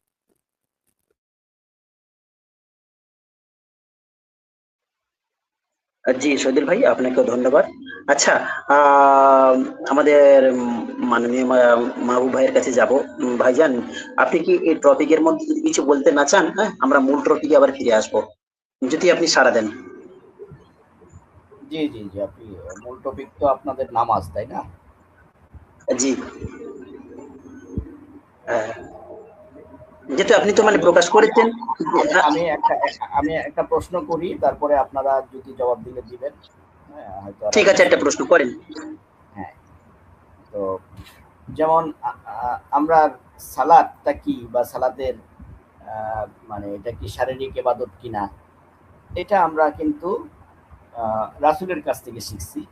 রাসূল আমাদেরকে শারীরিকভাবে, অর্থাৎ ফিজিক্যালি অন্য সাহাবীদেরকে শিখিয়েছেন যে সালাতের কিভাবে সালাতটা আদায় করতে হয়। কিভাবে ফজরের সালাত, আসরের সালাত, মাগরিবের সালাত আদায় করতে হয়। সাল্লু কামা রাআইতুমুনি উসাল্লি। অর্থাৎ তাকবীরে তাহরিমা থেকে সালাম ফিরানো পর্যন্ত যে কর্মসমূহ থাকে সেই কর্মসমূহের সমষ্টিকে বলা হয় সালাত, মানে সালাত। আর সালাত শব্দের অর্থ কি, সালাত আদায় না করলে কি হবে, সেগুলো সম্পর্কে ভিন্ন ভিন্ন আমাদের আলাদা আলাদা হাদিস আছে। তো আমি একটু সূরা মায়েদার 6 নম্বর আয়াতটা আমি আনতেছি। মায়েদা 6।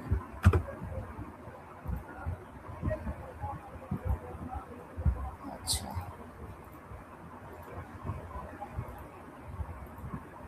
একটু প্লিজ আয়াতটা একটু শো করবেন। আচ্ছা, এখানে বলা আছে, হে মুমিনগণ, যখন তোমরা সালাতের জন্য দণ্ডায়মান হতে চাও। আসলে এখানে আল্লাহ সুবহানাহু ওয়া তাআলা বলতেছেন সালাতের জন্য একটা দণ্ডায়মান, অর্থাৎ দাঁড়িয়ে যাওয়া বা দাঁড়ানো, এই ধরনের কিছু। তো এই সালাতের জন্য যে দণ্ডায়মান হব, কিভাবে দণ্ডায়মান হব? কি এক পা খাড়া করে হব, না দুই পা মিলিয়ে দাঁড়াবো, না কিভাবে দাঁড়াবো? দাঁড়ানোর সিস্টেমটা কি? হাত তুলে দাঁড়াবো না হাত রেখে? কিভাবে দাঁড়াবো আমরা জানি না। হ্যাঁ, এই ব্যাখ্যাটা আপনারা দিবেন আপনাদের আলোচনায়। তারপরে বলছে তোমাদের মুখ কোনোই পর্যন্ত ধো। আচ্ছা, মুখ কি কপাল সহ না কপাল ছাড়া, নাকি ওই কান সহ না কান ছাড়া? আচ্ছা, কোনোই পর্যন্ত ধো। এরপরে বলছে মাথা মাসেও করো। এই মাসেওটা কিভাবে করব? এটা কি আমাদের মাথাটা কি বালতির মধ্যে ডুবাই দিব কিনা? আমি তো বুঝতে পারতেছি না এগুলো, শুধু কোরআন থেকে জানতে চাচ্ছি। এরপরে অপবিত্র থাকো বা ভালোভাবে পবিত্র হও, যদি অসুস্থ থাকো, সবরে থাকো, ইয়ে থাকো, অতঃপর স্ত্রী সহবাস পানি না পাও, তবে তো পবিত্র মাটি দ্বারা তৈমম করো। তাহলে পবিত্র মাটি দ্বারা, পবিত্র মাটির সংজ্ঞা কি? এটা কি ভেজা মাটি, না শুকনা মাটি, না এঁটেল মাটি, না কি মাটি? আমি তো জানি না। এই পবিত্র মাটি কোথায় পাবো? আর তৈমমটা কি? তৈমমটা কিভাবে করে? তো এইগুলোর সমস্ত ব্যাখ্যাটা আমাকে একটু দিবেন, যে কিভাবে দাঁড়াবো, দণ্ডায়মানের সংজ্ঞাটা দিবেন। তারপরে মাথা মাসে এটা কিভাবে করব সেটা আপনারা দিবেন কোরআন থেকে, যেহেতু আল্লাহ ব্যাখ্যা করেই দিয়েছেন, আপনারা তো জানেনই। তারপরে এই যে পবিত্র মাটি দিয়ে তৈমুম করো, তো পবিত্র মাটির সংজ্ঞা কি, পবিত্র মাটি কোথায় পাওয়া যায়, কিভাবে তৈমুম করে, এটা বিস্তারিত আল্লাহ ব্যাখ্যা করেই দিয়েছেন। তো আলহামদুলিল্লাহ, আপনারা আলোচনায় যদি আমরা এগুলো পেয়ে যাই, তাহলে তার হাদিসের দরকার নাই। জি, ধন্যবাদ। জি মাহমুদ ভাই, আপনি যে প্রশ্নগুলো করলেন, আচ্ছা, এই কিছু কিছু প্রশ্নর মানে প্রেক্ষিতে কিছু প্রশ্ন আসে। আপনাকে দুটো মানে আমি আয়াতের কথা জিজ্ঞাসা করব, যেহেতু আপনি ওই দুটো আয়াত আয়াত দিয়ে কথা বলেছেন। যেমন আমি সূরা নাহলের 89 আয়াতের কথা বলবো, যে আল্লাহ যেখানে বলছেন, আমি আপনার প্রতি কিতাব নাজিল করেছি যাতে সবকিছু স্পষ্ট বর্ণনা রয়েছে। আচ্ছা, এই যে কথাটা, এই আয়াতটা আপনি কিভাবে দেখেন? আপনার কাছে এই প্রশ্ন, আপনি এই আয়াতটা কিভাবে দেখেন? যদি একটু বলতেন তাহলে আমরা এগোতে সুবিধা হতো। কোনটা কোনটা কোনটা? 16:89। হ্যাঁ হ্যাঁ হ্যাঁ হ্যাঁ, জি, 16:89। আপনি এই আয়াতটা কিভাবে দেখেন? 16:89 নিচ্ছেন, 16:44 নিচ্ছেন না ভাই? ভাই আমি তারপরে আবার যাবো 6:38-এ যাবো। আচ্ছা, আমি যেটা দিয়েছি ওটা বলেন। একসাথে করেন, এরপরে প্রশ্নটা আপনি নিজেই বুঝতে পারবেন, আমারও তো আর প্রশ্ন করা লাগবে না। 16:89 সাথে 16:44টা একই সূরা। 16:89 সাথে 16:44টা একটু পাশাপাশি রাখবেন, দেখবেন মাহবুব সাহেব আপনার আর প্রশ্ন করার দরকার পড়ে না, আপনি অ্যান্সার পেয়ে যাবেন। না, আমি আপনার থেকে জানতে চাইছি ভাইজান, আপনারা এই আয়াতটা কিভাবে দেখেন? যদি একটু বলতেন তাহলে আপনার উত্তরটা দেওয়া খুব সুবিধা হবে ইনশাআল্লাহ। 16:89 না, নাহলে 89 নম্বর আয়াত। এটা হচ্ছে, স্মরণ করো যেদিন আমি প্রত্যেক উম্মতের কাছে তাদের বিরুদ্ধে একজন সাক্ষী। এটা কি? না, আপনার মনে ভুল বেরিয়েছে। কাছে আমি মোবাইলে আছি বলে আমি উপস্থাপন করবো এটা। না, আমি পড়ছি আয়াতটা, হ্যাঁ, যেখানে সংক্ষেপে মেন মূল পয়েন্ট আমি পড়ছি, যেখানে লেখা আছে, হ্যাঁ, আমি আপনার প্রতি কিতাব নাজিল করেছি যাতে সবকিছু স্পষ্ট ব্যাখ্যা। জি, এটা মূল আয়াতের মূল পয়েন্ট। আমার প্রশ্ন এখানে, আপনি এই কথাটাকে কিভাবে পালন করেন? যেহেতু এটা তো আল্লাহর কথা, হ্যাঁ, কোরআনের কথা, আপনি এটা কিভাবে দেখেন একটু যদি বলতেন। এই কথাটাই তো আমি ব্যাখ্যা দিচ্ছি, যে এই যে দেখেন আল্লাহ সুবহানাহু ওয়া তাআলা বলছেন ওয়া আনজালনা আলাইকাল কিতাবা লিতুবাইয়ানা। ওই যে একটু আগে আমাদের ভাই বলতেছে বাইয়ানা শব্দ এক জায়গায় আসছে, তো উনি তো আবার বর্ণনার ব্যাখ্যার এই তাফসীর উনি তো আলাদা করে ফেলছে। এখন যে আমি যে একটা ব্যাখ্যা দিব, এখন জি আপনারা তো ভাই, নিজেরাই সাথে পড়ে গেছেন। দেখেন এখানে স্পষ্ট লেখা আছে নিতে পারি না। আপনি ভুল ইনফরমেশন দিচ্ছেন। আমি বায়ান শব্দের অর্থ বর্ণনা নিছি, আপনি ব্যাখ্যা নিচ্ছেন। আপনি নিছেন ব্যাখ্যা, আমি নিছি বর্ণনা। এখন আপনারটা আমার উপরে চাপাচ্ছেন কেন? আচ্ছা ঠিক আছে, বর্ণনার ব্যাখ্যা যে এক জিনিস না, এটা আমি এই প্রথম আমি আমার জীবন দশায় এই প্রথম শুনলাম আর কি। যাই হোক এখন আমি যেহেতু প্রশ্নটা করছেন, আমি উত্তর দেই। আমি তোমার উপর কিতাব নাজিল করেছি প্রতিটি বিষয়ের স্পষ্ট বর্ণনা। কিতাব নাজিল করছি প্রতিটি বিষয়ের স্পষ্ট বর্ণনা, হেদায়েত, রহমত ও মুসলিমদের জন্য সুসংবাদ স্বরূপ। আচ্ছা, তার মানে আল্লাহ যে কিতাবটা নাজিল করছেন সে বিষয়ে প্রত্যেকটা বিষয়ে স্পষ্ট বর্ণনা করছেন, তাই না? জি আমি উত্তর দেই তাহলে। তো আপনি আমাকে দিবেন সালাতুল উস্তা কি, বাহিরা কি, ওসিলা কি, হাম কি, বাল কি, এগুলো ব্যাখ্যা দিবেন আপনারা কোরআন থেকে। তাহলে তো আমার হাদিসের দরকার পড়ে না। আমি তো এই প্রশ্নটা একটু আগে করলাম। আর যদি বলেন যে না রাসূলের কাছে বর্ণনা করা যায়, তাহলে 16 নম্বর সূরা 44 নম্বর আয়াতে আপনাকে খুলতে হবে। ধন্যবাদ। আপনি সুযোগ দিলে আমি শহীদুল ভাই, আমি একটা কথা বলি, ওনাকে সম্পূর্ণ কথা বলতে দিন, হ্যাঁ, নাহলে কি হবে, উনি আবার আমাদের প্রতি মানে বিদ্বেষ হয়ে যেতে পারেন, যেহেতু এটা কোরআনের চ্যানেলের প্ল্যাটফর্ম। হ্যাঁ, আমি চাই না কখনো মানে উনি আমাদের প্রতি এমন মানে ভাব ধারণা করুক যে আমাকে কথা বলতে দেওয়া হয়নি। হ্যাঁ, এটা আমরা শুনতে রাজি না, ওনার কথাটা সম্পূর্ণ করতে দিন প্লিজ, কিছু মনে করবেন না। হ্যাঁ, উনি কথা কমপ্লিট করলে তারপর আপনি বলবেন প্লিজ। আমার কথাটা হচ্ছে 16 নম্বর সূরার 89 আয়াতে আল্লাহ সুবহানাহু ওয়া তাআলা শুধু এক জায়গায় নাই, শুধু 16 89 বলে নাই তো, 75 এর 19 তো একই কথা বলছে, সুম্মা আলাইনা বায়ানা। আমি বিস্তারিত ব্যাখ্যা করে দিছি। তো আল্লাহ তো বলে দিছেন আমি এই কিতাবে সুস্পষ্টভাবে ব্যাখ্যা করে দিছি। তো এখন ওই ব্যাখ্যাটা কি আমি কোরআন থেকে আমি কি পাবো না? যে আমি ওই যে বাহিরা কি, ওসিলা কি, হাম কি, সম্মানিত 4 মাসের নাম কি, হ্যাঁ, তারপরে আমাদের রাসূল সাল্লাল্লাহু আলাইহি ওয়াসাল্লামের জন্ম পরিচয় কি, তিনি মোহাম্মদ নামে তো 1000 মানুষ থাকতে পারে। হ্যাঁ, আল্লাহ সুবহানাহু ওয়া তাআলা বলছেন তোমাদের মোহাম্মদ তোমাদের কারো পিতা নন, তিনি সর্বশ্রেষ্ঠ। এখন কোন মোহাম্মদ? এটা কি বুখারীর নামও তো মোহাম্মদ, আবু বকর রাদিয়াল্লাহু ছিলেন নামও তো মোহাম্মদ। এখন মোহাম্মদ কোন মোহাম্মদ, তার ব্যাখ্যাটা কোথায় পাবো? তারপরে আমার এই যে এতগুলো আয়াত, যে আয়াতগুলো আমি জানতে চাইলাম যে কিভাবে সালাতে দাঁড়াবো, দণ্ডায়মান হব, কিভাবে তায়াম্মুম করব, এইগুলোর ব্যাখ্যা তো আমি কোরআন থেকে চাচ্ছি। যদি আমি 16 নম্বর সূরার 44 নম্বর আয়াতে যাই তাইলে আমার কাছে ব্যাখ্যাটা ক্লিয়ার। আমি যদি সূরা বাকারার 151-তে যাই তাইলে আমার এই 16 নম্বর সূরার 89 আয়াতের ব্যাখ্যাটা ক্লিয়ার। যদি না যাই, শুধু 16 নম্বর 89-তে থাকি, তাইলে আপনারা সেই ব্যাখ্যা দিবেন। যেহেতু আপনারা শুধু কোরআন মানেন, তাহলে আপনাদের পক্ষেই তো সেটা সম্ভব সেই ব্যাখ্যাটা দেওয়া। আমি তো এখানে অপারক, আমি তো শুধু কোরআন মানি না, আমি কোরআনের সাথে হাদিস মানি, তাফসির মানি, সিরা মানি, সাহাবীদের আমল মানি, আমি তো অনেক কিছু মানব রচিত মানি ভাই। আমার তো অনেক সমস্যা ভাই। এখন আপনারা সেই সমস্যার সমাধান করে দেন, যে কোরআন থেকে আমাকে ওই পবিত্র মাটির সংজ্ঞা দিবেন, কিভাবে দাঁড়াতে হবে দিবেন, মাথা মাসু কিভাবে করব দিবেন, সালাতুল উস্তা কি দিবেন, বাল কি দিবেন, বাহিরা কি, ওসিলা কি, হাম কি, এগুলো দিবেন। হ্যাঁ, এগুলো ব্যাখ্যা দিয়ে দেন কোরআন থেকে, তাহলে তো আর আমার এত কথা বলা লাগে না। জি জি, এই বিষয়ে শামীম হোসেন ভাই আপনি কমেন্ট করেছেন, আপনি কিছু বলবেন? ঠিক আছে, আপনি বলবেন। তার আগে একটু কমেন্ট, আমি একটা কমেন্টের আমি উত্তর দেব। হ্যাঁ, আমাদের আমিনুর ভাই, হ্যাঁ, আপনাকে বিনীতভাবে অনুরোধ করব। হ্যাঁ, আমাদের মাহমুদ সাহেব এখানে অনেক বিনীতভাবে কথা বলছেন। হ্যাঁ, উনি কোনো উগ্র মেজাজে কথা বলছেন না। হ্যাঁ, ওনার সম্পর্কে পূর্ব ধারণা ছেড়ে দিন। হ্যাঁ, যখন এখানে কোনো খারাপ ব্যবহার করবে তখন আপনি কমেন্ট করবেন, প্লিজ এমন কমেন্ট করার দরকার নেই। হ্যাঁ, এটা আমাদের চ্যানেলের তরফে অনুরোধ। আচ্ছা, শহীদুল ইসলাম ভাই, আপনার কাছে একটু পরে আসছি, আমাদের ভাই সম্ভবত একটু মানে বিজি আছে, উনি কিছু বলবেন। শামীম হোসেন ভাই, আপনি এই প্রেক্ষিতে কি বলবেন, বলুন প্লিজ, আপনি বলেন। জি, আজকে টপিকের বিষয় নামাজ কি জান্নাতের চাবি? অবশ্যই না। যদিও এই কথাটা আছে তিরমিজির একটা দুর্বল হাদিসে, 4 নাম্বার হাদিস, ওইখানে বলা হয়েছে নামাজ বেহেশতের চাবি। হাদিসটা দুর্বল। সহিহ হাদিসে যা আছে, বুখারী 128 নাম্বার হাদিস, মুসলিম 32 নাম্বার হাদিস, 26 নাম্বার হাদিস, ওইখানে বলা হয়েছে লা ইলাহা ইল্লাল্লাহ হলো জান্নাতের চাবি। আর এই প্রেক্ষিতে কোরআনের একটা আয়াত আছে, 41 নাম্বার সূরা হামিমার সেজদার 30 নাম্বার আয়াতে, যারা বলে আমাদের রব আল্লাহ আর ওই কথার উপরে অটল থাকে, তাদের কাছে ফেরেশতা অবতীর্ণ হয়, তাদেরকে সালাম জানায় আর জান্নাতের সুসংবাদ জানিয়ে দেওয়া হয়। আহ, আর হলো নামাজ বেহেশতের চাবি বা নামাজের বিনিময়ে জান্নাত, এই ধরনের কথাবার্তা কোরআনে নাই। কোরআনে নামাজ শব্দটাও নাই। কোরআনে বলা হয়েছে সালাতের কথা।